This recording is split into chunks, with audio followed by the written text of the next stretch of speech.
So why you're not getting a job in 2025? So this is a very important question for candidates, and I want to address it, and I want to help candidates who are looking for a job in this new year of 2025. Again, we're in the Q4 of 2024, so you're going to look for a job, or you already started looking for a job at the end of 2024 and in the beginning of 2025. So let's do this. Let's get into it. Why am I qualified to talk about this?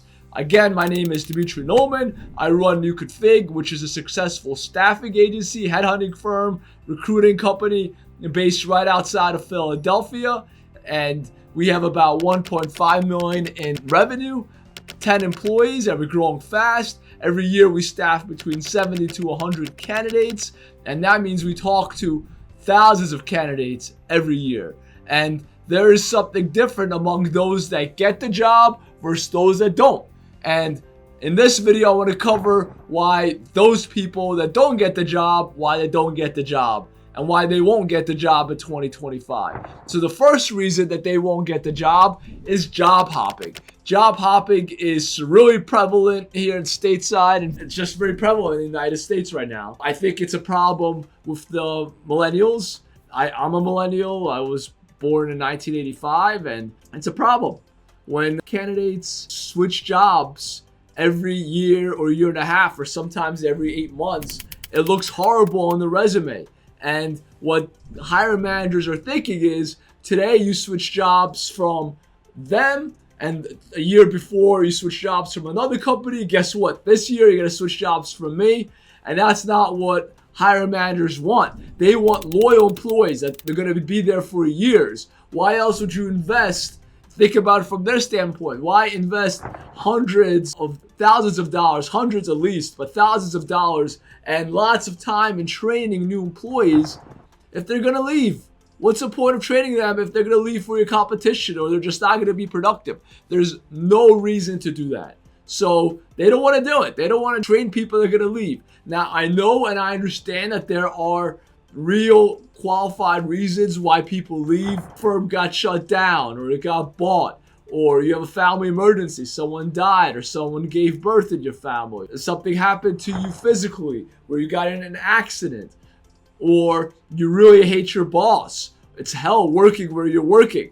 Granted, those are real good qualified reasons to leave your current employer. However, if this is a consistency across your resume, it might happen once in your resume, all right, twice in your resume. But if it happens consistently over 6 jobs, in 5 years you had 6 jobs, or in 3 years you had 5 jobs, it's not good. And most employers are not going to look at your resume. It's just the way it is. You don't even know what roles you're missing because no one is looking at your resume. That's how bad it is. So that's my advice. Don't be a job hopper. Stay at a firm for at least 2 years, minimum a year and 9 months, hopefully more than 2 years. Therefore, you're not a job hopper. That is my advice. Now, the second reason you're not going to get a job in 2025 is your etiquette. Etiquette is extremely important. Don't show up to interviews late. Come with a suit and tie. You have to overdress for interviews. Once you have a job and they're casual, then you could dress casual. But once you're interviewing, you're not casual. You have to look better than the people that you're interviewing with. And they're not going to be mad that you're overdressed. Believe me, I talk to hiring managers all the time. They're just mad when people underdress. They take interviews in a t-shirt. What the heck?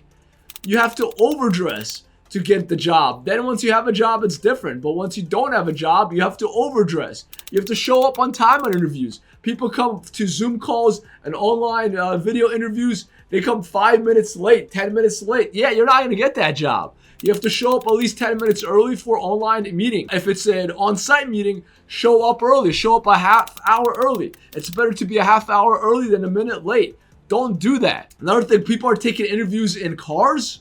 What the heck is that? Who's taking interviews in cars on their phone in the car?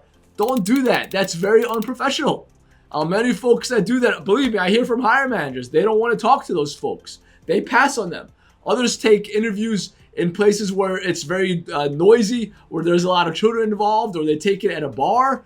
No, go to an office setting or in your house, a quiet room where you have a table, close the door, and just take an interview that way. That's what you need to do if you want the job. You gotta look professional, dress professionally, show up on time or early. It's better to be a half hour early than a minute late.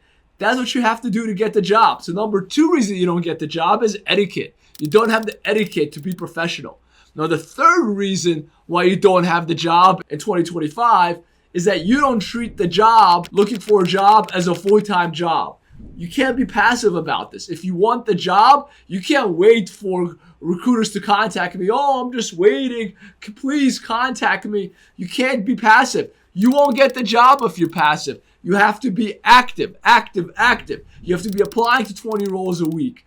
You have to be talking to recruiters. You have to be sending them LinkedIn messages, going to networking events, preparing for interviewing, sending thank you notes, rinse and repeat until you get the job. It's going to take at least 20 jobs you need to apply to. Some of the roles on LinkedIn, you could see who the hiring manager is. Some of them don't. You can't, but some you do. Send them a LinkedIn message. You have to pay some money to get LinkedIn emails. Send them a LinkedIn message. An email these days is the new cover letter. So if you send them a cover letter, that's going to greatly increase your chances of getting the job.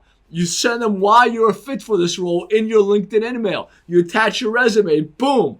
Most candidates are not doing that. They're not doing that. They're just blindly sending their resume on LinkedIn. You have to update your resume based on the keywords. You could do it manually, or there's a lot of AI tools that do this now too. So you see the job description, update your resume to have those keywords from the job description. It will greatly increase your chances of getting an interview, because hiring managers, when they have 50 resumes, they search by keywords. That's what they do. So those are the 3 big reasons why you're not going to get a job in 2025. You don't treat it like a full-time job, you don't have the etiquette, and you're a job hopper. Now, you could change all of that. Now, the job hopping will take you maybe years to change, but the etiquette you could change today. The looking for a job as a full-time job, you could change today. It's all in your hands. It's all about personal responsibility. And I think you'll be successful if you take it on. I hope you enjoyed this video. I hope this was useful. Please don't forget to subscribe. Click on our link below. Go to our website. If you're a hiring manager and need help finding great candidates, that's what we do. We help companies find great candidates. So thanks for watching. If you're a candidate, I hope I helped you, and stay tuned for our next video.